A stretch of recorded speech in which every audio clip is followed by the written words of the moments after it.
So, namaste and good evening. Welcome all to this presentation, The Untamed Horizon by Anitha Mysore. Now, before I start with her introduction, not that she requires any introduction, but then there's going to be a small few lines about her. Before that, I would like to inform you all about a few things. First thing is, any of our meets, it's always good to watch on the big screen because that's where you can really see and appreciate the pictures. And second, please keep your mics muted and your videos off. And if you have any questions, do send a message. And then if it is pertaining to that particular slide, I shall bring it up, or we'll take up the questions at the end of the meet. And it will be much more easier if you just put a queue and then, address your question. And as for the upcoming programs, next Sunday, that is on Saturday, 20th October. This is September. Yeah. So on 20th, we have a meet in the hall, that is Fragments of the Untamed by Uday Hegde, who's also attending the meet today. So he will also be showcasing these amazing images of wildlife and especially the reptiles. It's something that nobody should miss. So do come to the hall, YPS Hall. I'm sure you all know where it is, and then even otherwise on the website by tonight. So you can check out and then make sure to attend that program. And as for the programs, that will be for September. Now for October, you all know that the Wildlife Week is coming up. It starts on the 2nd, which also happens to be the Dasara Day.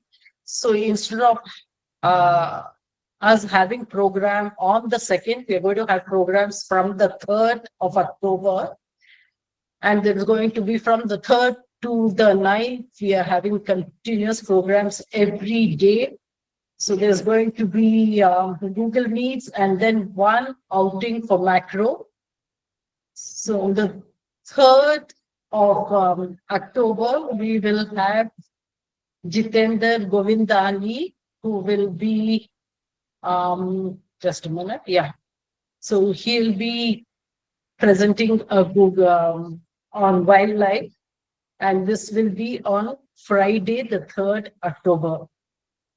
And on the 4th October, which happens to be Saturday, Satish is going to present his wildlife images under the title Nature in Close-Up. So this again will be on Google Meet. On 5th October, that is on Sunday morning, there's going to be a macro outing. Of course, we'll let you know where the place is going to be, and then we will have a limited number. So there's going to be registration, first come, first serve, as usual. And then on the 6th October, there's going to be a Google Meet again by Mr. Kedar Bide on wildlife. It's all going to be on wildlife since it's the Wildlife Week. October 7th, there's going to be another Google Meet by Yashpal Rathod. And then on 8th October, we have another meet by Praveen Mohandas. And all this start as usual at 5:30 p.m. in the evening. And then on the 11th and 12th, we have the YPS International Salon 2025. The awarded pictures are going to be exhibited at Chitrakala Parishad on Saturday, 11th October. And on Sunday, 12th October is going to be the award ceremony. So, of course, the invitation will follow soon, and you will hear more about these programs. And yesterday we published the journal Drishti. Hope you have all downloaded and gone through those wonderful articles. And please share your feedback so that we can always bring up some of the feedbacks in the journal. And then it will also be a lot of encouragement for all the people working on these journals. There's so many people contributing their articles constantly, and then there are so many people also doing behind the scene works, the editorial team. So few feedbacks are always encouraging. After all, everybody needs encouragement. So I hope to hear from you all once you go through the journal. And now I'll come to the presentation itself, The Untamed Horizon by Anitha Mysore. So just for a small introduction by her, right now Anitha is serving as the director of the executive committee, and she's also an inter-club representative of 5 years. As you all know, all the people who are salon participants, of course, are constantly in touch with her, and you have heard a lot about her. And she has also been a secretary and chairperson in many of our international and national salons. And she's been doing a lot of work where salons and salon participation is concerned. Now, about this presentation, it's all going to be about Masai Mara and Amboseli, a couple of trips that she recently did.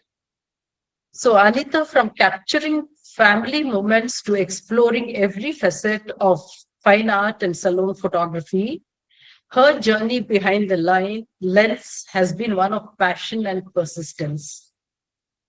She's a true tech whiz. She has earned distinction from most of the world's leading photographic bodies and has been invited as jury member for many national and international salons, and respected for her discerning eye. Her own photographic journey has brought her over 8,000 acceptances and 800 awards, and the list keeps growing. And her works have been exhibited in more than 60 countries. Yeah. So, drawn specially to nature, travel, and landscape, she continues to be fascinated by the art of photography.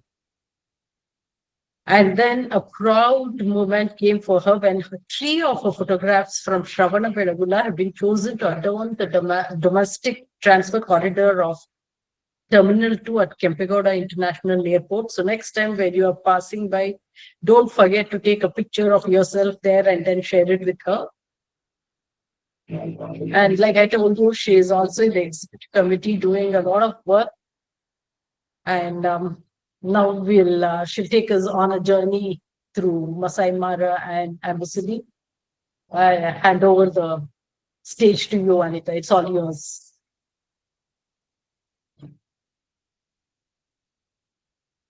You are muted, Anitha. Unmute yourself.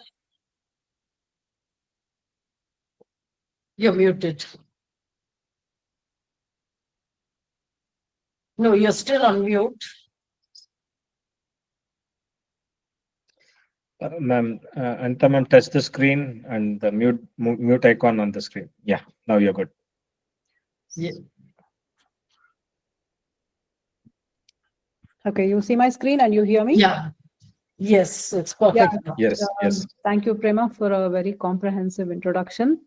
And thanks to all of you who have taken the time out to be here for the next 1.5 hours with me. First of all, I can't see who I don't know who I'm looking at, because all I see is a full screen in front of me. So please forgive me. I think many of you greeted me. I didn't know who it was. Though I have joined on the companion mode, I'm not able to see who are all on the call. So I'll look at it later. Anyway, so let's get started. If anybody were to say Masai Mara, what comes to your mind usually? Cheetah chase, cheetah hunt, cheetah attack, cheetah with kill, etc., etc. Especially in the salon world, it's very common. My first trip to Corbett, when I did it a few years ago, I didn't know what to expect. And I was there with my husband, and we were at the mercy of the driver. And it was always tiger chase, tiger hunt. So 6 safaris we did, everything was just that.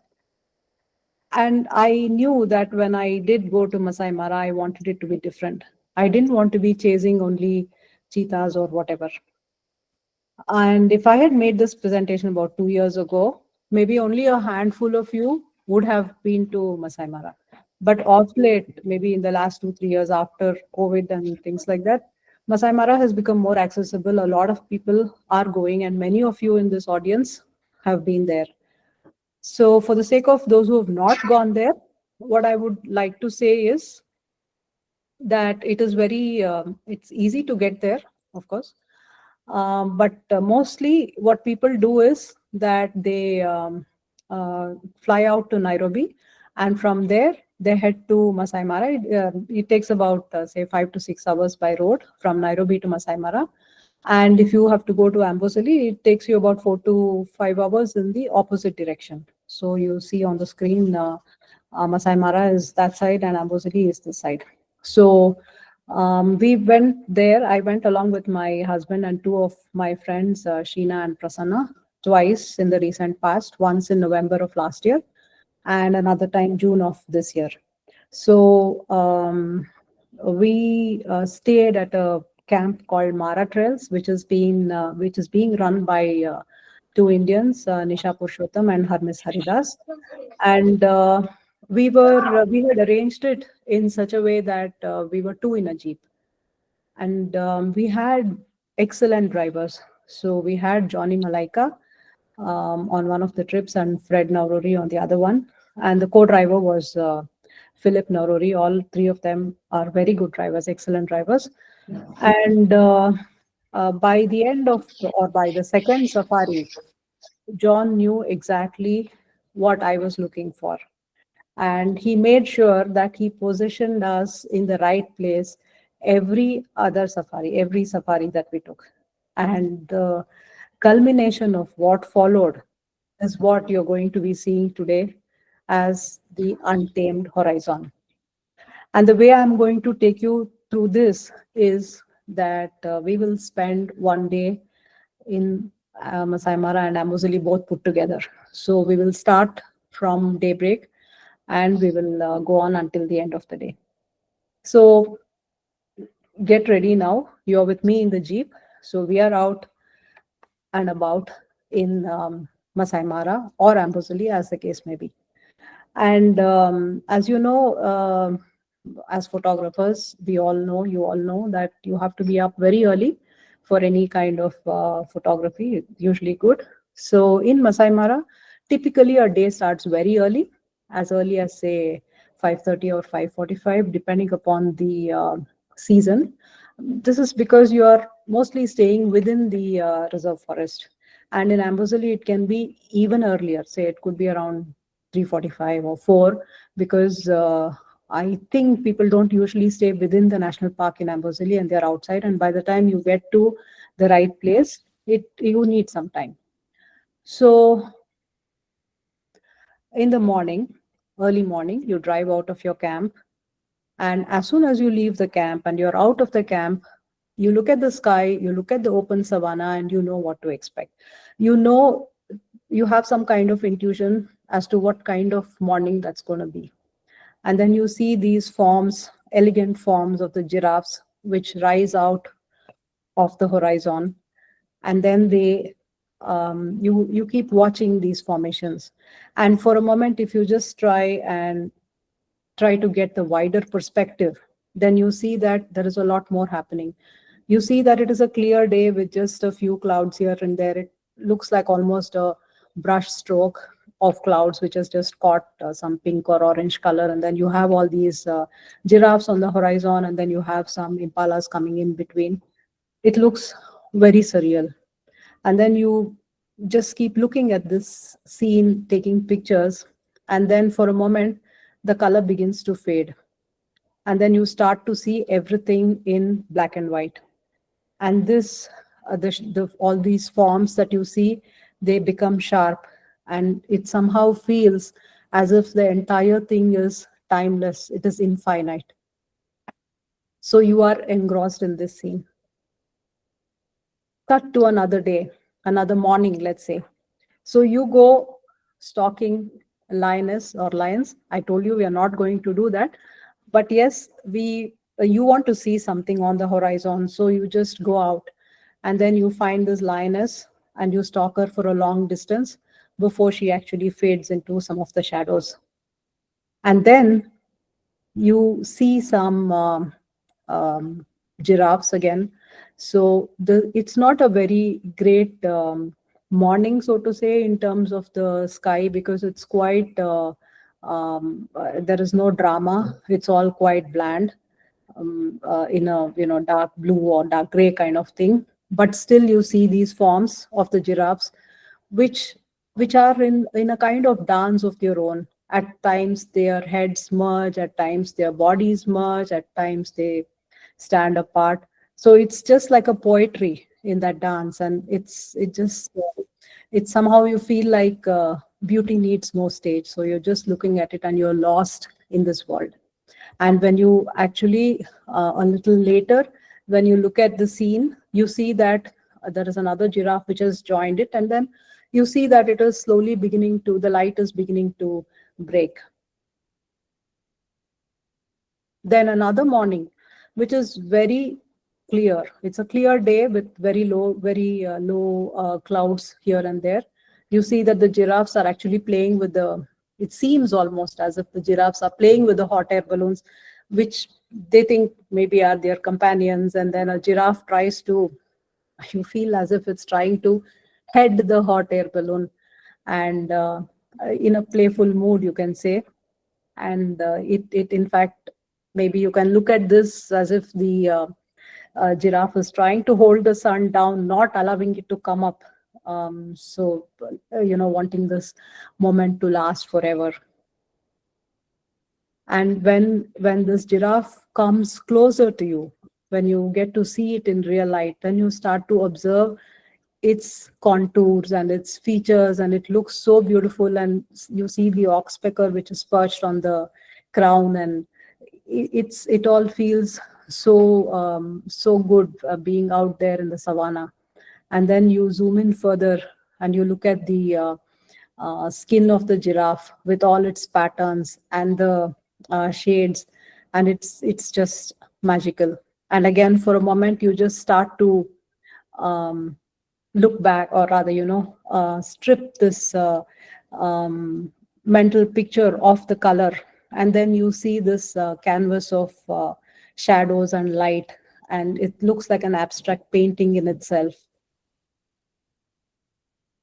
And on another morning, where you have, let's say, again, not very dramatic, but you do see some colors, and then these giraffes just come into your vision, and then you see that it's almost like they are in a quiet duet kind of thing. And then when you actually get into position to um, see them fully, then you see that it almost appears as if one of the giraffe is trying to send a message through the cloud, like in Mega Sandesha. So this kind of thing. And on another morning, you step out of your camp and you see that the horizon is full of very heavy clouds. It's almost as if the clouds are weighing down on the morning, and you feel a twinge of disappointment. Oh, I think it's not going to be a great day today. But then, as you head out, you see a golden slit just above the horizon, and you see some forms over there. It's, of course, your favorite animal, the giraffe. And then you zoom in, and then you see this. The light is simply magical. So what looked like a washed out day from afar actually turns into something very magical. And then you go even further, and the giraffes are not, um, in their place. They are moving constantly all the time. And then it comes closer to you, and then you see that you just never want to lose this moment. And then what happens? You have to leave anyway. But just as you are preparing to leave, you just see that the sun is kind of struggling to make its way through the clouds and crown the giraffe. It almost feels like it's nature's blessing on the giraffe, or it's for us. So you make your way. You don't want to leave the place, definitely, but you have to go to greener pastures, so to say. So you move on, and the luck is still with you on that day. So when you go further, you just see a long line, not a very long line, but you see these three majestic giants which are in line on the horizon along with a tree. And then you zoom in, and then you see this, it's again that golden border or the slit which is visible, and then you see these elephants in line. Then you zoom in further, and you just can't leave it. Once you look at these things, you just feel like being there forever. But then you have to leave, you have to move on. So, and there's another clear morning where, for the first time, you've actually seen the sun rise fully, very clearly. And maybe you're a bit too late to catch the sun even lower, to frame some animal in it within the boundary of the sun. But then when you get there, you see this topi with its head up. You're able to frame this and get the shot. And then you see that there are more topis. And so you go and position yourself in such a way that you can see all these topis walking in line in front of you, with the sun behind them. And then you wait, you start taking pictures, and then you wait to see until they come into a specific formation which you think works for you, and then you take pictures. And later you realize that you had a much wider perspective of the whole thing, where you see all these topis in line going in front of the with the sun behind them. And then again you move on, and very close by you see a lion lying down. It's sleeping actually. And you approach it. This is not the one. You see it, and then you see it's in direct light. No, it doesn't make sense. So you go around it, and you make sure that you have the light behind it, and this is what you see. So a golden lion, so to say. And on the other side of the road, you have this lioness who's probably waiting for the lion, and it has not yet come. She's bored. Now let's cut to Amboseli. So it's you are in Amboseli, and you've set out very early in the morning, and it's a heavily overcast day. You don't think there is any chance of anything happening, but you have to go. You go there, and it has begun to drizzle, and it has started to rain quite a bit. And then you are still looking for some animals, and then you've come a long way into the park, and then all of a sudden you just see this beautiful rainbow in front of you. Then you know, without looking back, that somewhere in the horizon the sun has actually managed to peep through the thick clouds, and it has cut through the rain to come up with this rainbow. And you manage to find herd of elephants which are somewhere there. And then the bonus was this is this flock of egrets which actually fly in to cut the rainbow. And you try and get closer to this rainbow with just a single tusker. And you spend some time over here looking at what is happening. So after a few minutes, you see that the sun has actually gone back behind the clouds again, and the light has begun to lift, and you see a lot of activities around you with the elephants. So there's a lot of dust in Amboseli. So you've made sure that you've covered your nose all the time. So it's very, very dusty. So you catch this sight over there. And then another morning in Amboseli, it's much before you can actually see the moon. Then the light, the sun is not up yet, and it's just trying to come up. And then you see this the dust and the majestic giants in this atmosphere. And then you actually see what you wanted to see all the time, Mount Kilimanjaro, which is open to you. It was never open to you at any other time. So today, this morning, it has given you a clear view along with the elephants and with the hot air balloon. It's a good thing. So this is what you were looking for. You're happy. And then you move on further, and the sun is up a little higher. And then you see these two elephants which are sparring, and they are not worried about the sun at all. Then you try to go a little closer, and you try to get a close-up of these elephants sparring. In Amboseli, you are not allowed to go off-road. You have to remain on the track. So there is no possibility to go and position yourself wherever you want, like it is possible in Masai Mara. So that is one thing that we will have to be satisfied with, whatever we can get, wherever we can position ourselves. And when you see these elephants sparring, what comes to your mind is something much closer. So you can try and do something like this. So you start to think in monochrome, like you usually have started to tend to. And then a little further on, you see some more elephants sparring. This time there is a third one, which is actually joined, two of them which are sparring. And this continues for a while. So you try to stick around to see what is happening over there. And then in Amboseli, it's such a lovely sight. Amboseli is also called the home of elephants, and there are about 63 herds of elephants and about 1,900 individuals or so. This number keeps changing because some of them keep going into Tanzania and things like that. So you see herds of elephants everywhere. It's just a beautiful, it's such a beautiful sight with all the babies, the calves. It's a wonderful sight. Now let's go back to the Mara. So after daybreak and the sun has gone up, the morning has it has become a little older, so to say. Then you continue your journey, and then you see this zebra with its young one. It so happens that you managed to catch the time it was pooping. Then you move on, and then you see this serenade of giraffes, and this is shot with a wide angle lens, but this shot is at 36 mm. So you can imagine that if you were to shoot at 24 mm, how much wider it could have been. So at this time, I can make a mention that I have been shooting with Nikon. So a Nikon Z 8 180 600 mm and a Nikon Z7 with 7200 and 24 120. In addition to that, the Sony RX10 Mark IV.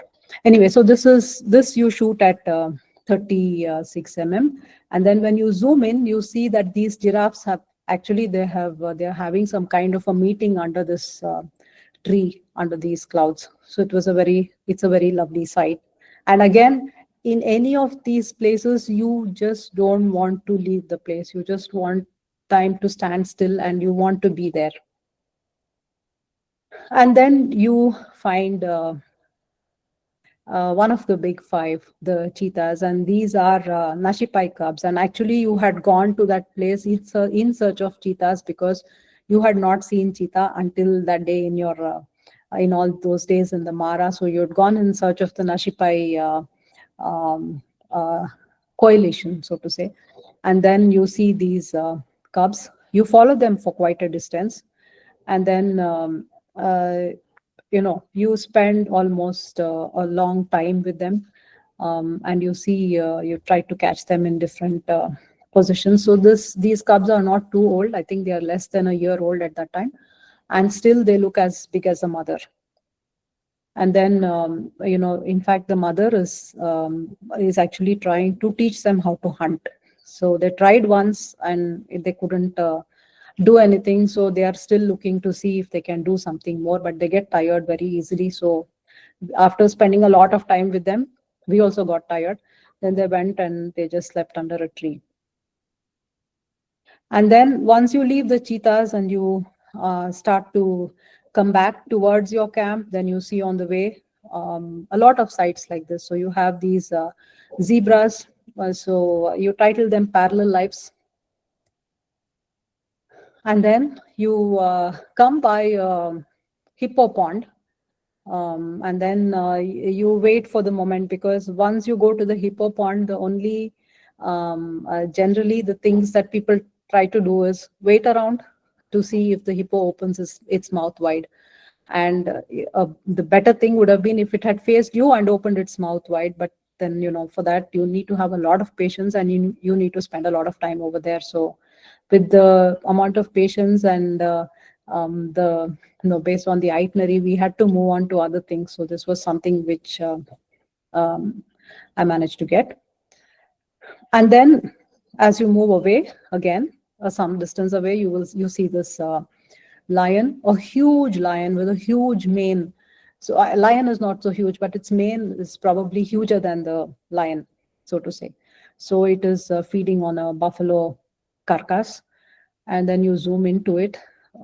So it's really the king of the jungle, we can say. And then you move further on, and you actually wanted to though I said no cheetah hunt, cheetah chase and all that, so Fred said no, that cheetah is there, it's going to hunt, so let's go there.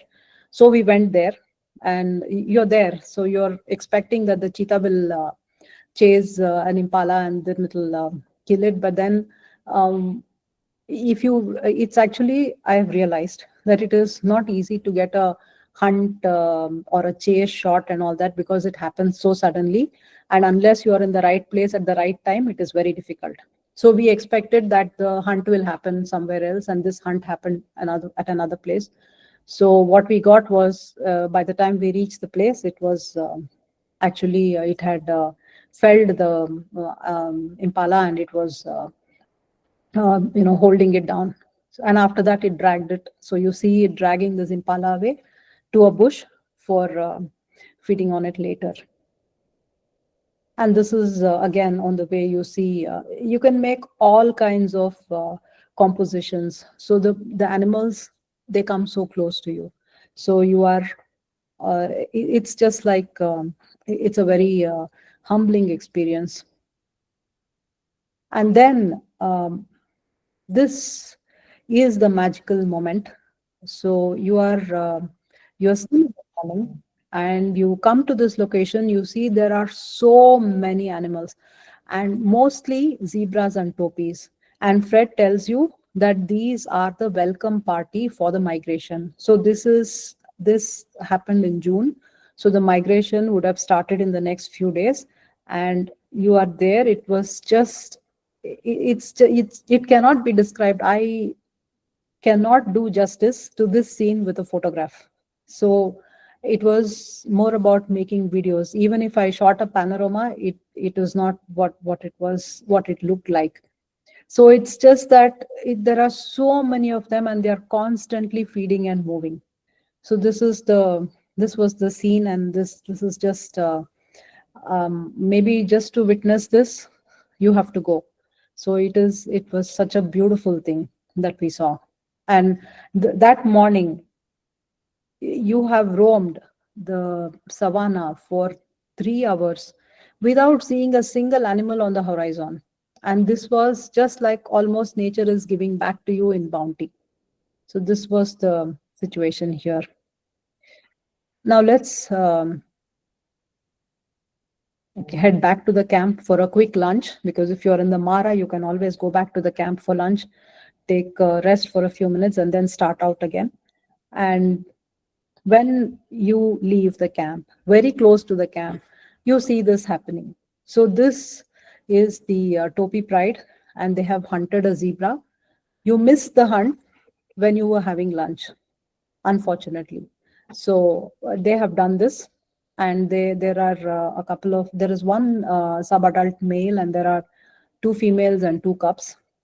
And then the cubs are just enjoying. So they're very playful, and you just see them. There were some jackals. There are some jackals which are trying to steal the kill, and these cubs are trying to, charge, make a mock attack and kind of things. So this is a very beautiful experience. This was, in fact, the first thing that happened when we went to Mara. So here you see that the sub-adult was probably, it was satisfied, and it was not really interested in eating further. But the cub goes, and it was playing with it, and then it tries to wake it up, and so there's a very nice interaction that was happening at that time. And then you continue into the afternoon, and then you see this elephant on the horizon. So this was also close to the camp. You see a lot of such scenes anywhere you go, and it's not necessary that you shoot a silhouette only in the morning or only in the evening. So you can do it throughout the day over there. And the weather keeps changing, the skies keep changing. So you never know. You can see for miles and miles together without any interruption. And you can just see what the weather or how the condition is far away and how it is here. It's just, it's very humbling. So you can see many sites like this. This is eland. There's an animal called the eland. And then you come across this lioness, which is making a survey for the hunt. So it managed to find this ant hill on which it stood up, and then it is looking at it, while the rest of the pride, They're just lounging on the grass. So the lioness is doing the work. So anyway, the lionesses are here also, but you see this. You spend some time, they don't do anything much. So they're just lazing around, and then they just give you poses. And then you move on. So you see again, the sky. It's if you've heard, you would have definitely heard about the movie Gods Must Be Crazy. And I think the gods are more crazier here than anywhere else in the world, what I have seen, because every day, every single hour, and every single place, the sky is changing. It's different. And you just see such wonderful scenes everywhere. And with the animals in it, it's just magical. So here you see a hyena and a group of a herd of wildebeest, which seems as if they are bowing in surrender. And then this is a herd of the buffaloes that we saw, the wild buffaloes. Now let's go back to Amboseli. So in Amboseli, because as I said, you are outside the camp, in the sense like your camp is not within the park, you're outside. So generally you don't go back to the camp for lunch. So there is an arrangement within the park itself. Your camp may have an arrangement, so you stay within the park itself. So you've had a nice lunch, and then you set out again, and then you see these zebras. So we hardly saw any giraffes in Amboseli. There were very, very few, but there were a lot of zebras, there were a lot of wildebeest, and a lot of elephants. So you see this zebras. Zebras are such beautiful animals, and when you see them, all you think of is how they would look in black and white. So it's like it's made for black and white. So you see many formations of the zebras in which is and this is another one where you see so many of them. They're in line. And incidentally, I titled this picture as Bear Essentials, all of them showing their back. And when you go close, you can actually feel you can feel the skin of the zebra. It's like that. It's it's very nice and makes very good abstracts. You can think about that. And then you continue on and you see more herds of elephants, this time maybe in black and white. And then some more. So everywhere the elephant herds are so beautiful, and given this kind of lighting conditions, it's just amazing. And now it is time for the great tusker Craig to make his entry. So Craig is the largest living tusker in the world, and his each of his tusks weigh more than 100 pounds, each of them. And he was not in the national park. He was not in the Amboseli National Park, and he was in the conservancy next door. So we reserved one whole session just to go to the conservancy and to shoot him. And this means that we got to get down from the jeep. So in Amboseli, as also in the Mara, you're not allowed to get down from your jeep. You have to be in it. Of course, in Mara and also in Amboseli for breakfast, you can get down, or when you reach the airstrip. But here, you can get down in the open, and then you can go down. And we were able to shoot this, or you are able to shoot this from within 5 feet. So it was a humbling experience. When you are in, for example, in the Mara or in the Amboseli in the jeep, you have a sense of security. Even when the animals come within touching distance of you, it's okay, because you are in a jeep, so you are safe. You can run away anytime. But when you are on your feet on the ground in front of a tusker like this, it's just my hands were trembling. So I didn't know, and my heart was beating so fast, I actually heard it beat. It was like that. So we spent some time over here with Craig, but we never managed to get him in front of Kilimanjaro, though we could see Kilimanjaro. But this was a very humbling experience to see Craig. And then within the park, As the afternoon draws on, you see the sky is also preparing in Amboseli also for a sunset. So you see this grand tusker far away in the horizon walking towards you, and we'll stay with that and go back to see what's happening in the Mara now. So in the Mara, all of a sudden, the it is getting to be towards the late afternoon, and you see that things are getting prepared for a very dramatic sunset. So the stage is being set for a dramatic sunset. You can make out that by looking at the way the skies are behaving. They seem so erratic. Once they are this color, then another time it's all, they are just puffy, and then they are all just, they are going crazy. They know something is going to happen. So it's all coming together. Then the topi is running away to tell something to its mates. Oh, get ready. Things are happening. And then the zebras are in very animated conversation. We have to be there. There is going to be this drama in the evening, so we have to be there. So they're going there. They're talking about it. Even the trees in the Mara, with no animals around them, are getting prepared for this sunset. Look at the tree. It is deeply rooted. It feels infinite. It's just that it's almost as if silence is speaking. So you don't need animals in the Mara to actually see something. So everything is a part of the ecology over there, or the ecosystem. And this tree thinks that, yes, I'm going to be already be a part of this drama. So I'm already catching light. And then you have, when I looked at this picture later, I was wondering if I should do something to make it not look like this. This is how it was there. I realized, because I have a sequence of shots in which it looks like this. There is just a cloud which is surrounding the tree. And then you have this. So it is not any post-processing or any such thing.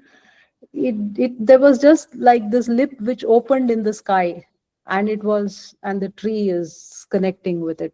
So all this in preparation for the sunset that is going to happen. But before we get into the sunset, then you just go by, and it is the sky is already getting the colors, and then you see this lion mating. It was the first time in your life you saw the lion mating, and this happened so many times. You had heard about it, that it happens many times, but you were there for almost 5-6 times it happened. Even in the fading light, this kept happening. And then there was this, you find this lioness who actually comes to get her cubs, to make sure that her cubs are safe, and the cubs are overjoyed to see her.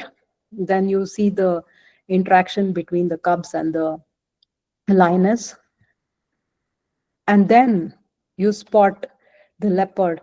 You had not seen a leopard until now, and then you see this leopard.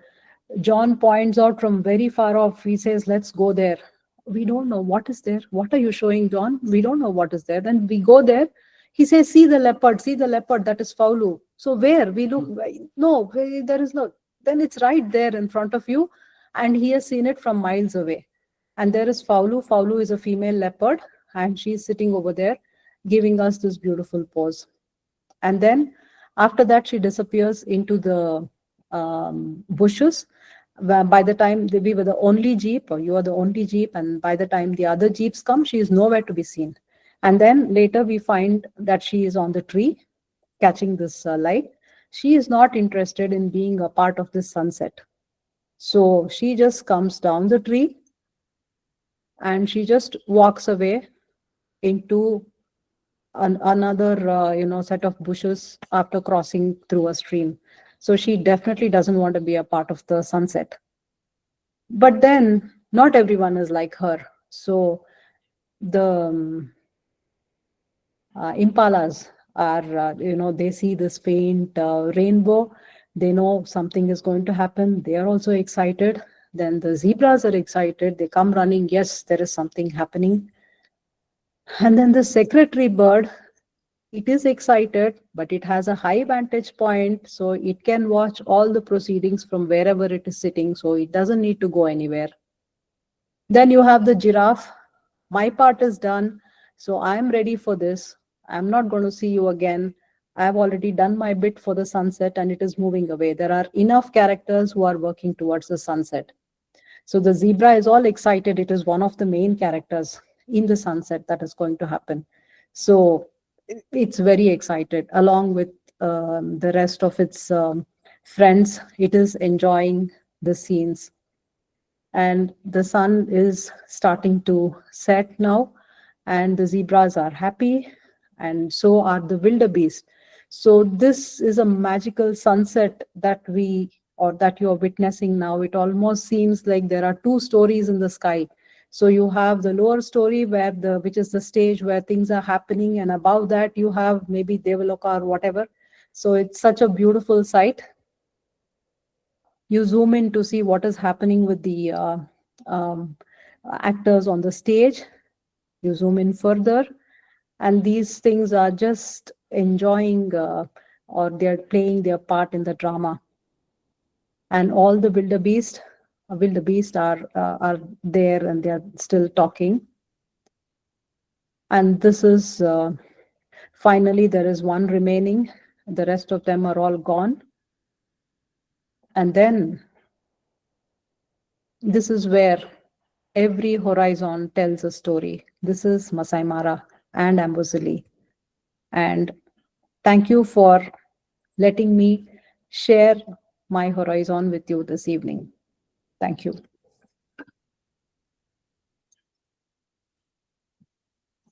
Oh, that was pretty quick. It got off so quickly. Oh, yeah. That was a fast jeep ride. It was a wonderful journey. Really, it was mesmerizing. The Mara, I'm sure, is going to attract a lot of people. Wonderful, Anita, and your narration was also extremely good. Thank you. Thank you so much for taking us through this journey. And well, I don't see any question on the chat. And so if people have questions, you can unmute yourself and go ahead and turn on your video also. So you can ask her the questions. I'll give you the permissions to turn on your videos now. Okay. Yeah. Hello, Anita. Good evening. Shall I start? Yeah, please turn on your video so that she knows who's talking. All right. I'll see if I can. Okay. A very quick question. It was to begin with an excellent presentation. Thank you. Yeah. And the way you have paced it, and it's perfect. I mean, from morning to evening, and the combination of it rather than showing one park at a time. The question what I had is about the elephant which you went off track. That on the side of it, whatever you said, the conservation part. Yeah, the one with the big tusks. Now, how did you know about it? And couple of times when I went there, I mean, I never they didn't inform us when we were in a group and all. And once I went alone also. Who told you that you have to pay anything extra to go to some outside, or how did that thing work out? Yeah, see, actually, we had told Fred, our driver, that we want to see Craig at any cost. And when we went there, he said, "Okay, let's go see Craig." So apparently, there is a person by name David who is actually, I think in Amboseli there are a lot of people. I think even NGOs like Big Life or something like that, which are responsible for looking after the well-being of Craig, because he's one of the he's quite old. He's more than 50 years old, and then they take care of him. And so Craig got the information that Craig is not in the national park, and he is in the conservancy very close to the national park. And so he was in touch with this person, David, and he took us there. Took us there. And then we met David at the entrance to that conservancy, and we went inside. So David told us, okay, he's there. He took us to the place exactly where Craig was. And at the end of it, we paid him $50 each. So that's how we got to see Craig. All right. Okay. Thanks.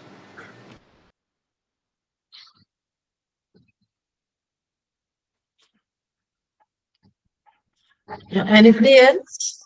Yeah, Anitha, Yep, I had a similar question which you just asked. Mhm. And I just want to say wonderful presentation. And in fact, Thank you.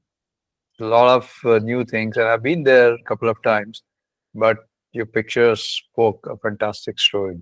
Very well done. Anitha, this is Madhur. It was wonderful. I've been there once before. I like to go more often. It's nice to see so many animals in one sitting uh, compared to Thank any you. kind of zoo. So that makes you feel so good and humble for the way animals are in Africa. Yeah. And the other good thing is the tourist guides come, the drivers, they are so good. In between vehicles, the elephants pass peacefully. So that we have never seen in India. In India, we always see about the elephants attacking the bicycle or the motorcycle. Mm. So it was so nice to see all these wild animals, such a close range, peacefully. No, thank you. Anita, I had one more question. Mhm. This trip you did, you organized by yourself, or you organized through some travel agency? No, not any travel agent. So as I mentioned, a couple of my friends, Sheena and Prasanna, had been there earlier. So we directly talked to Harmis Haridas, who is one of the owners of Mara Trails, and we set it up with him. That's it. So he gave us ex-Nairobi package, so to say. So if you Okay. stay 5 weeks and 6 days, then Nairobi to Nairobi, whatever it is, the cost per person. And as I said, we were two in a jeep. So based on that, also he and as you know, in Masai Mara, during the peak season, that is from July to December, the cost is different because you need to Correct. pay $200 per head to the park, and in the off season, that is January to June, it is $100, so it is less. Okay. Based on that. And this gentleman organized the drivers, which you spoke right in Yes, the yes. beginning that they were very good and Yes, yeah. We told them, we told Hermes, or rather, we fixed our dates on the condition that we get these drivers. okay. So would you be kind enough to share those details? Yeah, sure. I can share. I mean, if you want to talk to Hermes, I can share his contact with you. And if you Yes, want to specifically know how much we paid and things like that, I'll let you know. I would love to know that so that we can plan. And as four of us can go, that will be really nice. It's not that one has to go with a large group. Yeah. That's Yeah. true. That's true. Yeah, I would love to know them. Thanks, Okay. Anita. Yeah. Welcome.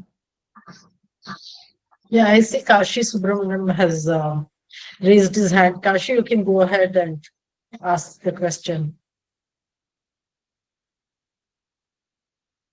Go ahead, sir. No, you're on mute. You're on mute. Still on mute.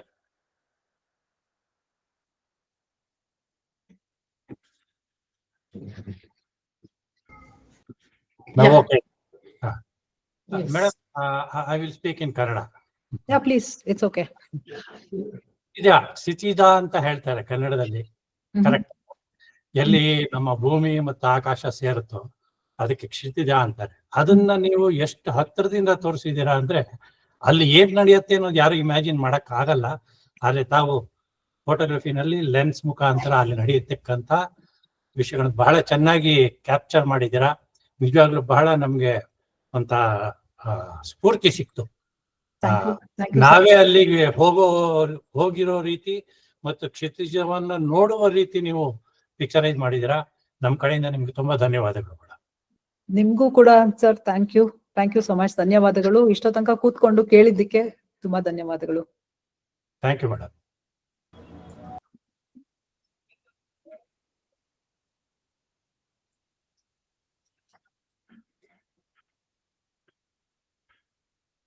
There's a lot of messages praising you. That, of course, I'll send you a screenshot of that later. And anybody else, any question? We have plenty of time for questions, so you can shoot off.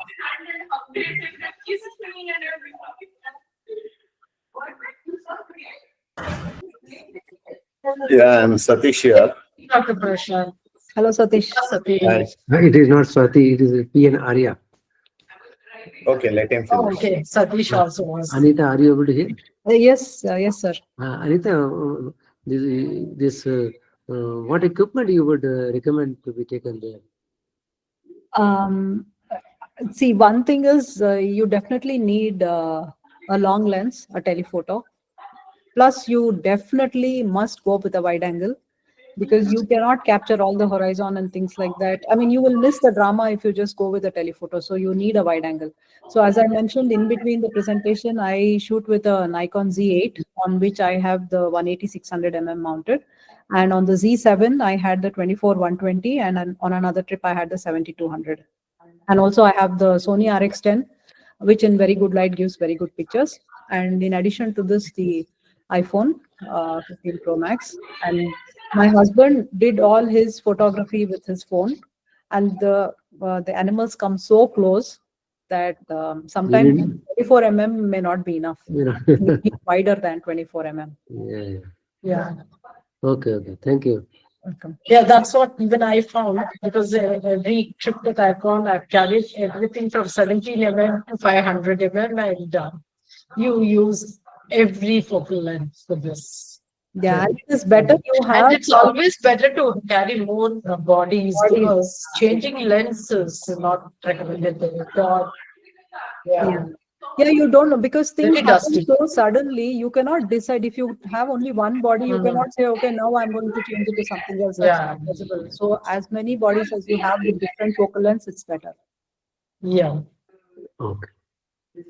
And it's very dusty most of the time. So there's no question of changing. And then again, the jeeps, they're constantly moving, and then sometimes you're standing and you try all this acrobatics, you will land somewhere on your distance. Yeah. But it's a beautiful place to go, and it's something I think all animal lovers should try to Visit do. it. But now Your lifetime. increase of the park fees, it's become exorbitant actually. But I think it is still cheaper than the safaris in India. Yeah, that of course, especially Akabini. And moreover here, the safari timing is so less, and it's of course the terrain is also different here. So there at least you spend and go and you're sure to get something. But this thing is very different, and that is very different. I think it's very important to experience both. What do you say? You mean Masai Mara and no Indian safari and Indian? Yeah. It's very different. Satish, you wanted to say something? Yes. Namaskara. Tumba ಚೆನ್ನಾಗಿತ್ತು program. It was Thank you. excellent images with excellent narration of the whole trip. Yeah, thank you. In fact, except ನಾವು picture ತೆಗಿಯಕ್ ಆಗದ್ರೆ ನಿಮ್ ಜೊತೆ travel ಮಾಡಿದ್ದಂತೂ ಬಹಳ ಖುಷಿ ಆಯ್ತು. But really, what? I've taken some screenshots for Satish sir, if you could speak in English, I'll also will be able to enjoy your comments and your discussion. No, nothing. Actually, Thank you. I enjoyed the whole trip with Anitha taking us to Masai Mara, Amboseli, and all the places free of cost. But only I envy her that only she was taking the pictures. Yeah, She did not allow us to take pictures. Satish in the group has not taken any photographs, sir. ಇಲ್ಲ sir, ಏನು ಇಲ್ಲ. ನಿಮ್ ತರನೇ ನಾನು cheap and best ಅಂತ computer ಮುಂದೆ ಕುತ್ಕೊಂಡು ನೋಡಿದ್ದಾಯ್ತು ಅಷ್ಟೇ. No, but Satish, you have to go there. You have to go there, Satish, especially as a tusker. Yeah, I want to take a picture. Tusker meeting Tusker. Particularly with Craig. In fact, next 20th, we have Uday. He also had been to Africa and has taken brilliant images. So these dramatic images, what you have shown is really mesmerizing. In fact, you can do both wildlife as well as pictorial together there. Yeah. That is most important. And usually, generally I'm speaking, maybe 80% of the wildlife photographers, they use only 400 and above lens, but they never think about using 70-200 or wide angle 1740, 17, I mean 2470 like that. But you have shown what are the possibilities of taking images. It's fantastic. Even the images, the colors are very pretty good, very nice. Thank you, And Satish. actually, you should have shown more images. It ended very fast. I never expected. The show must go on. Yeah, even I did Yeah, not very think fast. about so fast. Actually, I had more pictures and I thought it is going to be too much and I reduced it. That's why I tell you, you should not listen to Prema's invitation that she sends in mail. 60, 70 images is not sufficient for our program. 130, 140 images for 1.5 hours is the ideal with the talk and explanation. Yeah, maybe I'll do a Well, part it's a sometime. recommendation anyway, and many a times I Please, use madam, you because must Oh, thank you increase, so much you must for increase, one more and presentation. particularly for EC member, you should allow her to show 170 to sorry, 180. Satish, this is a little this one I never restrict. Okay, that's only a No, recommendation. not restriction. In I'm doing telling. content. It's I'm never telling. restricted. Yeah, People come with more images also. yeah. See, More earlier images is on a good. webinar on when we were using StreamYard, it was different, when it was Yeah. worldwide to that this thing. Now on Google Meet, there's been no restriction. Yeah, It's just a guideline. yeah. Madam, one question, madam. Yeah. You will be traveling in a jeep. Hmm. Okay. Hmm. Is there any picture made during the moving jeep when you are moving? Yeah, but Can it be done? not of action, not of action outside, because it doesn't make sense when you are also moving and some action is happening. So when action is happening, you ask the jeep guy to stop. And many times I have shot just the skies and things like that. There are such dramatic things happening in the sky as such that you don't want to ask your driver to stop every time you want to take a picture of that. So that I have shot in moving. But not any other kind of action, because it makes sense for you to stop and then take the pictures. Okay. Thank you. I don't know if there are people who do that. Maybe we will know, or if Uday is still on the call, he can. So yeah, I'm here. So just to give you an idea, so it's not recommended to shoot anything while Jeep is moving.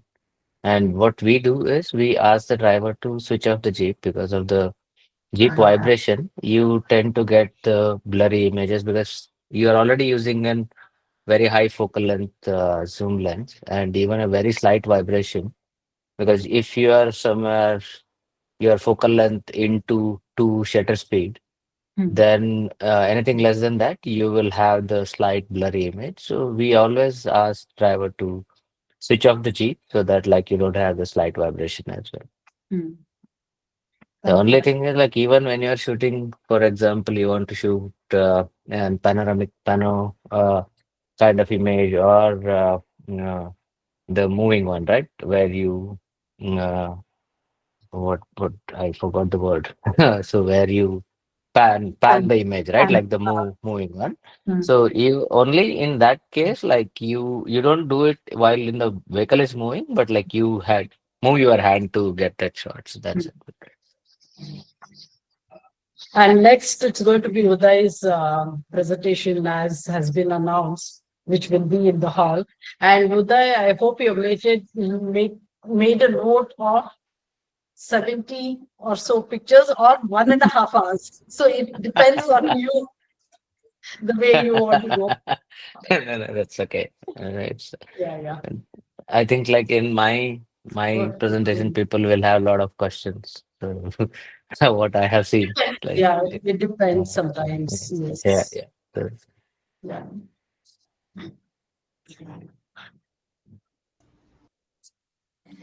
Anita, beautiful, was it Anitha. open jeep? Was it open jeep or protected jeep? Yeah, I mean, open Jeep, not in the sense of what we see here in India, but it is a Jeep which is by and large quite open in the side. So, in fact, those Toyota Land Cruisers, they have actually 3 rows of seats in the back. That's apart from the driver's row, there are 3 rows of seats.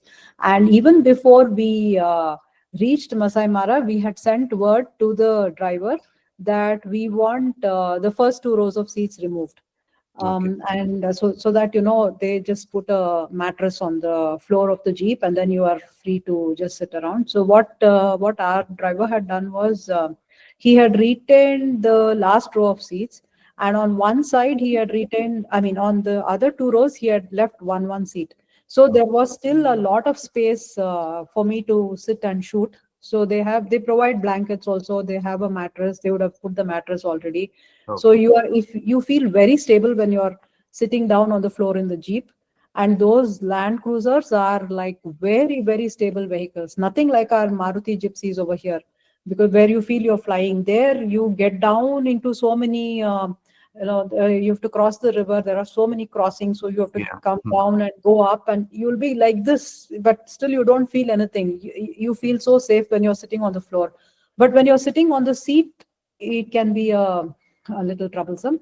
And on one side it was open until just about say 6 inches from the floor of the Jeep. So it was fully open.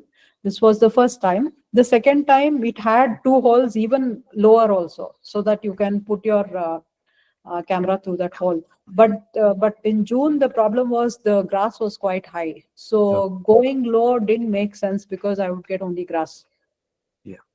And some of them have the top also can be opened. Yeah, top you can push it up. In fact, the first time we went, the Jeep didn't have that pushable top, but it had tarpaulin, so he had to go and fold it and then do that. But then the Jeep we had in June was like you can you can push that, and then you can. Many shots we took from the top in Amboseli. Yeah. Okay. Yeah.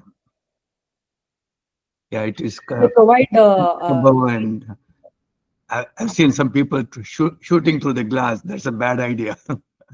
Oh no, there is no glass here. Even the windows are made of those plastic framed by canvas, so you can just roll it. It's all they already leave it rolled all the time. The Jeep is ready by the time you go and sit there. Only if it rains, and if you want them to let it down, they will let it down. Otherwise, it's open all the time. And in fact, that cheetah sequence that I showed, so it so happened that we followed them for a long day, or rather we were ahead of them because we knew where they were going, and the John went and positioned us ahead of them every time. And at one point, the 4 cubs, they came and sat down in the shade of our Jeep. And it's like, you're right there. I can put my hand and touch it. I didn't touch. You'll be banned, it seems, if you touch animals over there. So it was so close. I was not able to shoot at all because it's just there, and other people could shoot, but with the Jeep. Okay. And then there was a ranger who was responsible to look after this particular cheetah and its cubs. So he said, move away. It seems they are not supposed to come close to the Jeep. So he asked the driver to move the Jeep away. And we moved away. And after a while, again, it came and sat there. So it was a nice thing, but yeah, not to take pictures for us. So I could shoot a video through using my phone. Anitha, which months you would recommend from the perspective of the sky and the colors, which will be favorable? I think, at least from my experience, November was very good. So we got wonderful skies every day, some drama or the other. In June, when we went, it was not so colorful. That's why we were forced to do other things, not just focusing on what is available on the horizon, because sometimes it used to rain. It was mainly gray, and we didn't see the kind of colors that we saw in November. So I think November is a good time, and I think February is also a good time. Okay, great. Thanks. Awesome.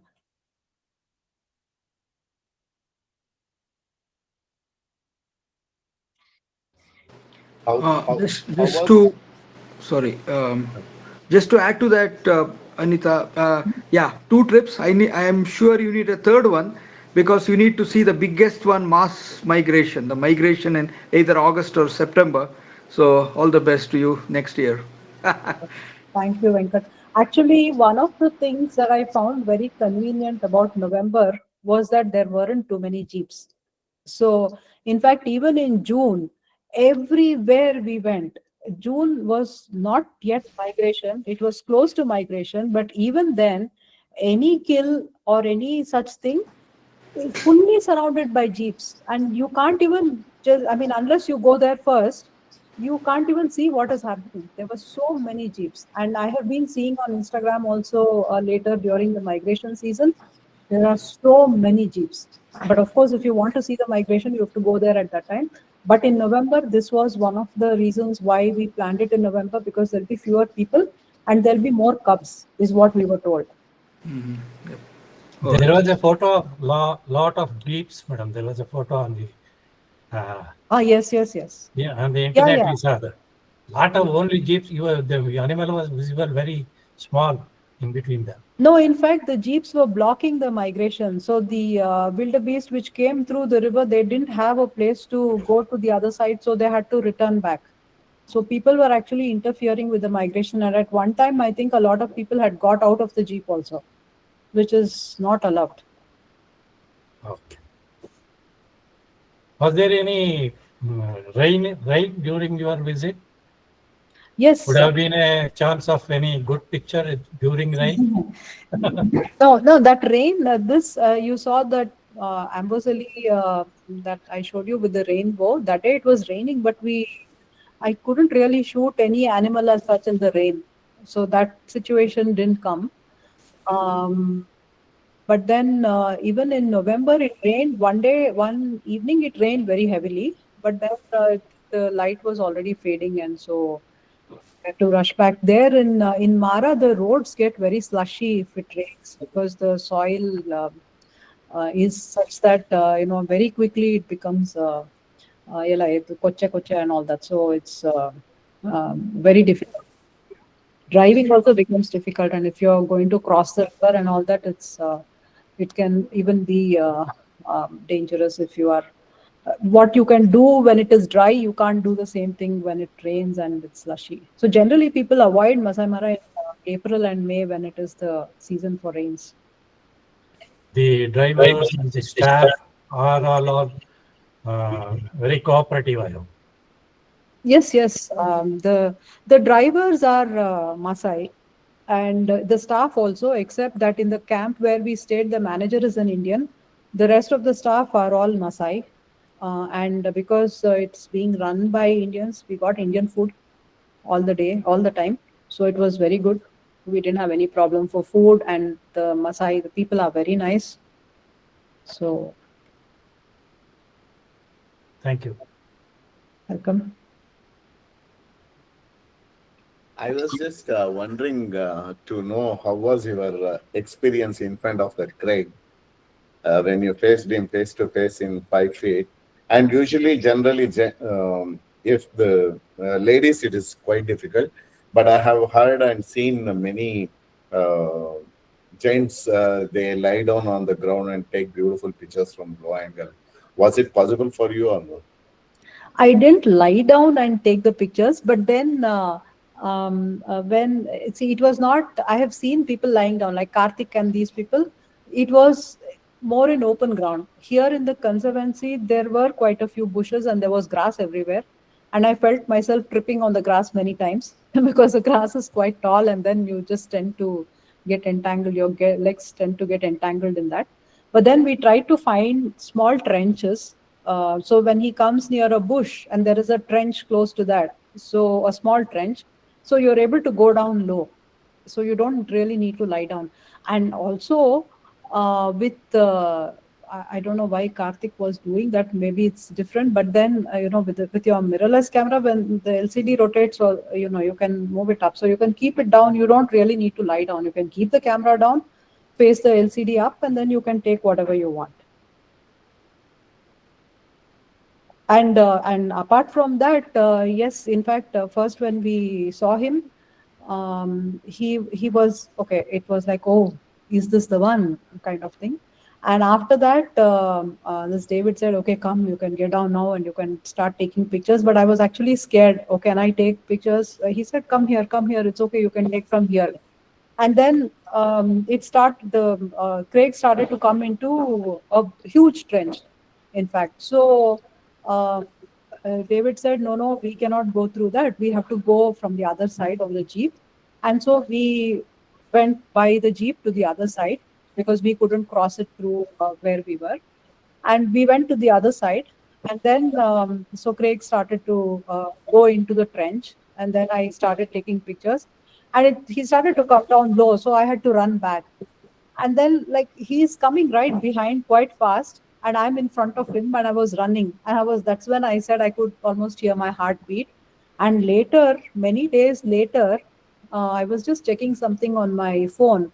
And then it had given me some heart rate warning saying without much of physical activity, your heart rate has gone up so much, some more than 120, 130 or something like that. Then I realized, oh, I went and checked the time, then checked it was when I was with Craig. So at that time when I was running back, I know and I'm just running and Craig is coming behind. And then after that, okay, when he stops, you stop, turn back, and then you take pictures. And when he is not moving much, then you can stop, go close, go even close, and you can do that. It was nice. I mean, I don't mind doing it again. So don't take it for granted, just like a Tusker in Bangalore. That Tusker is different. I know. So when Satish goes and meets Craig, we'll call it the Tusker Summit. Yeah, the greatest Tusker Summit.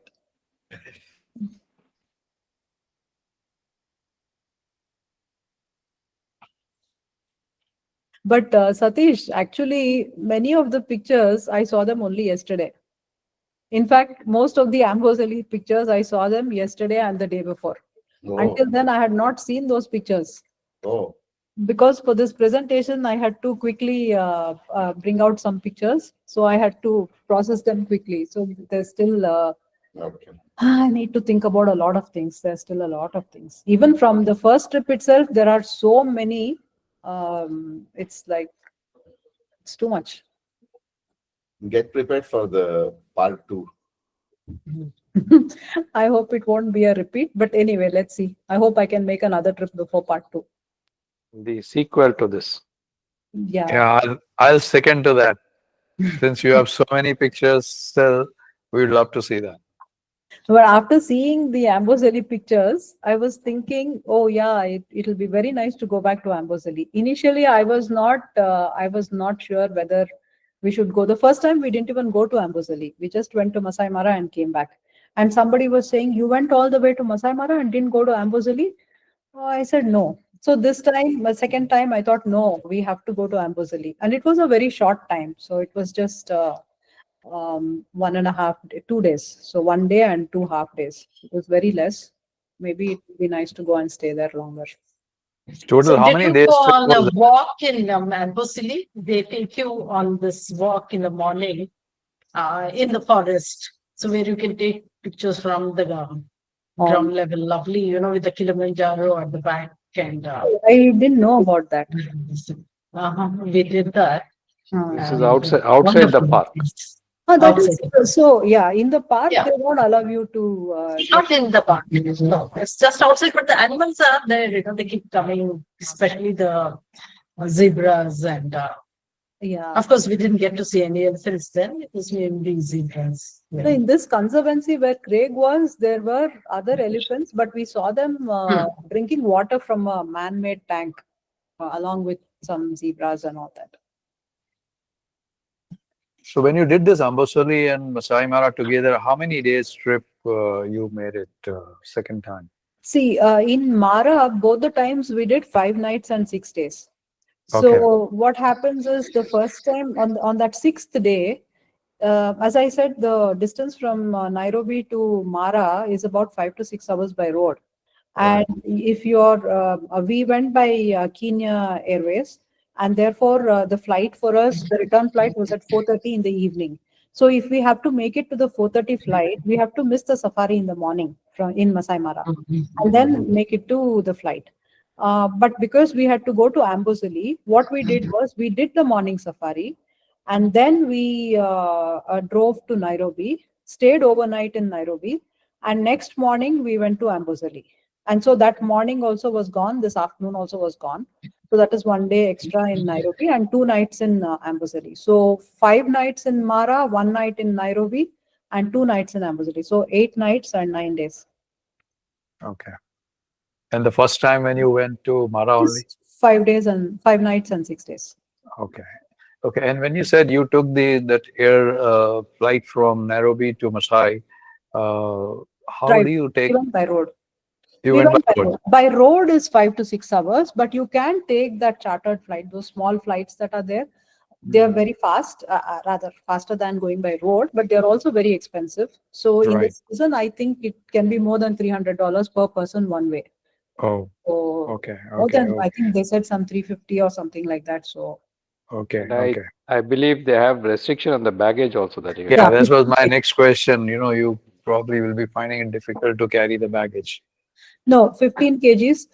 That's why Achu, my husband, is also coming with me. I'm not going to Mara without him because he can carry the Camera. additional cameras that I need.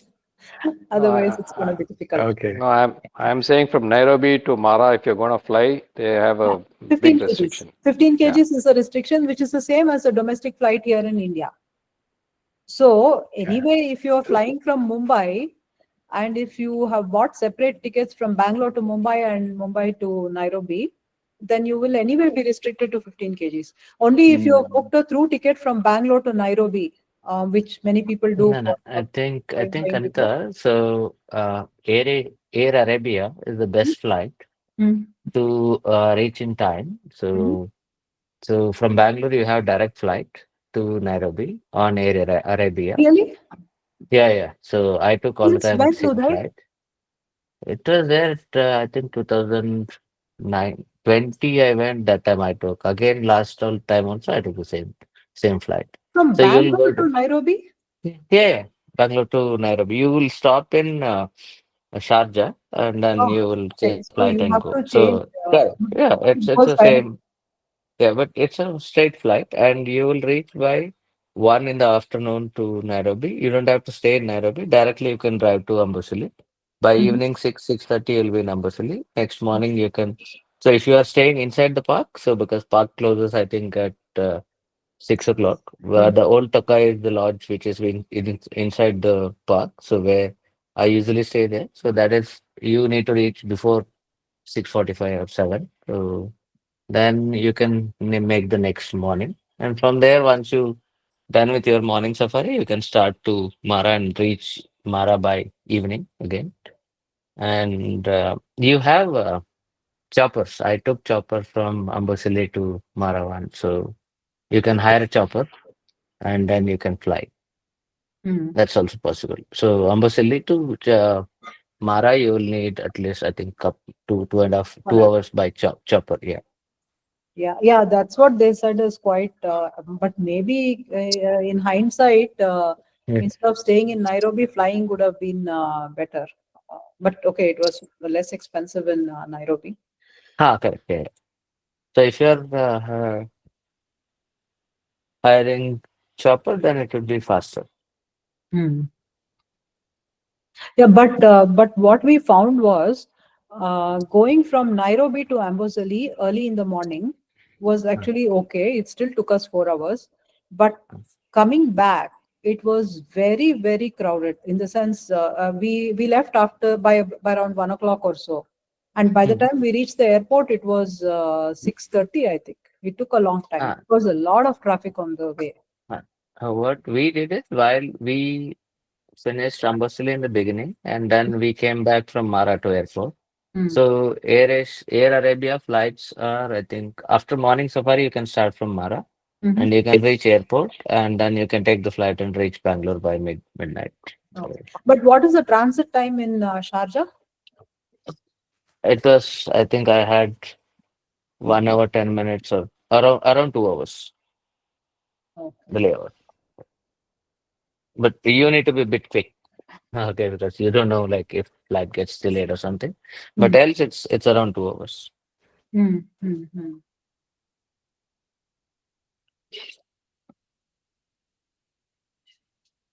Thank you. It was wonderful presentation. Thank you very Thank much. you, sir.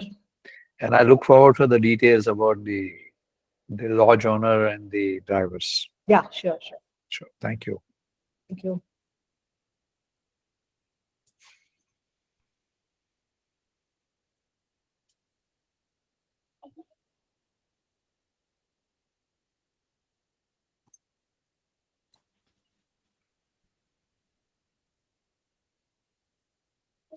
It's good to see that Nashipai's cubs have grown so big. I saw them when they were 3 months old. Like I Oh. have the photos of all four with mothers. They Nice. grow up very fast. So now it's separated. So one of that kill shots I showed, that was Nashipai cub only. So it has separated and so it's hunting on its own. You got to see that the five brothers, out of that, there's what, two are alive. No. Yeah, only two are alive. So they're pretty old now. Yeah, sometimes I feel I need to go and stay there for 2 or 3 months. I went for 2 weeks all the time. Like I would also love to be there. I'll come with you. Yeah, come, we'll go. I know. 5 I days love seems it. very short. It's too 6 short. days is very, very short. Yeah. Not just for pictures, just to enjoy the, Yeah. the animals and the place. And like what you said, off season is probably better. Season is very crowded. Yeah, but then we need to see that once. If you've not been there during the migration, I think it's Yeah. Yeah. Once you is must see. fine. Yeah. But last time also, my second trip was also during the migration. But it had just, it did not say any migration then, though it was the migration time. It didn't happen. They said, that was the year that they had increased the park fees. So the joke was that the park fees was increased. That's why the animals went coming in. So, Madam, you say yeah, you all don't know. It's very all- big crowd.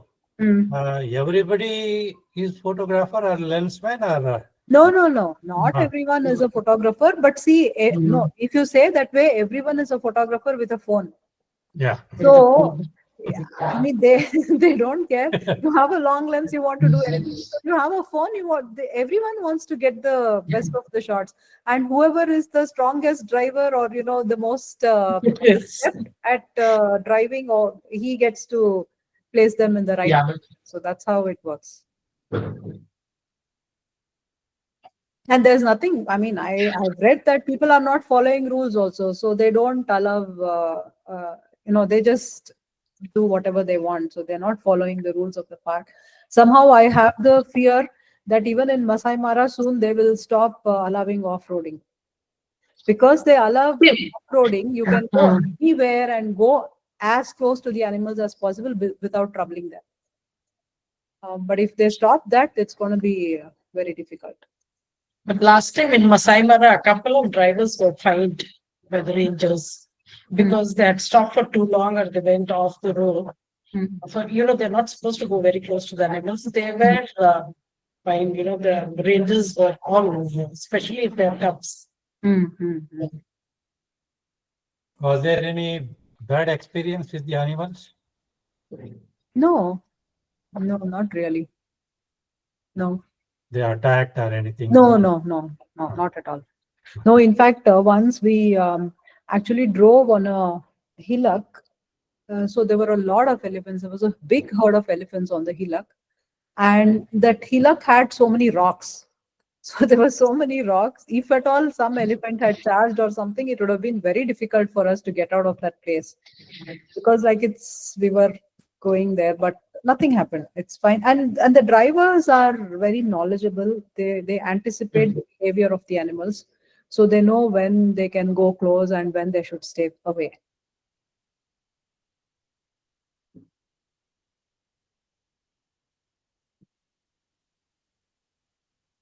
And actually, our driver, I mentioned Johnny Malaika.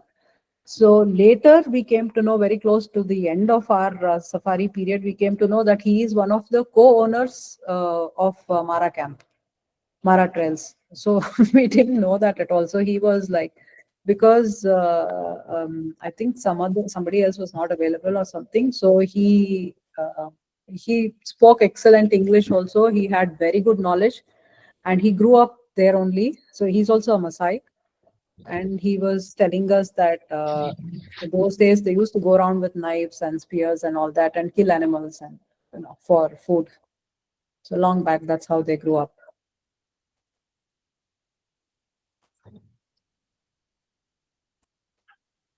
At all allowed.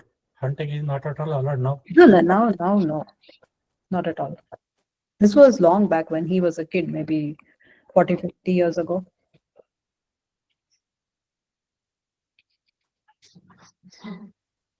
Then, even then, like India, people may sneak into the forest and Hunt. hunt. See, poaching used to happen earlier, but now it doesn't because they're all into tourism and they're all into conservation and they're making money from the tourists. So people have realized how profitable it is to protect the animals. And there, see, safaris are there. They are allowing safaris, unlike how it is restricted here in India. There it is allowed, and so once people start making money, they also protect the animals. So that's playing a big role. I think, India should do something about this, See, the more the vehicles, I won't say too many vehicles also, but there has to be a balance of this.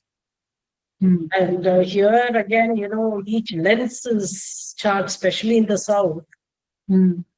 Depending on your focal length, every lens they say you have to pay, and it's becoming too exorbitant. Like you said, it's easier to go there than spend here. No, even the airfare is, if you book in advance, it's not. We got it. I think round trip from Mumbai was like 35K.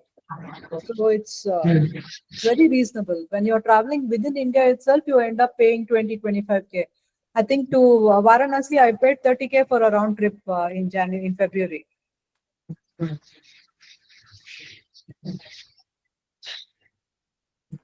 So, okay, if everybody has finished with this one, can end the meet, I guess. If any questions, please go ahead, and then with the last few, so I can close the meet. The roads, madam, that is inside the forest, the roads, are they actually done by the people, or it is? No, there are there are some places, as I said, they're all mud roads only, mud tracks. So there are no metal roads, they're all mud tracks, and not man-made. I don't think animals have made them, because it is for the jeeps to go and all that. So it is man-made, but they are not metal roads. And as I said, you can go off-roading. So there you don't have. It's okay. It's fine. But if you're talking because of the salon rules or something from that context, are you talking from the perspective of salon rules context? No, not like that. Just generally, I'm inquiring how the roads are formed. I think these vehicles moving itself has made some road, I think. No, there are. I mean, these are, as I said, they are not bitumen roads or some such thing, but they are all mud roads. And vehicles go, yeah. But it is for the vehicles to go. So there are tracks, so to say.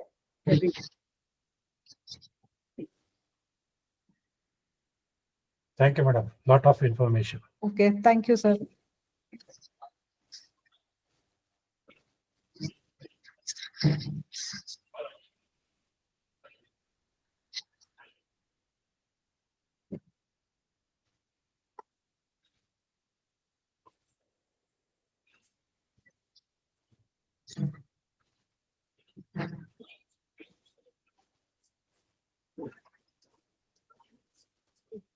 So shall we close? Prema, you can stop the recording.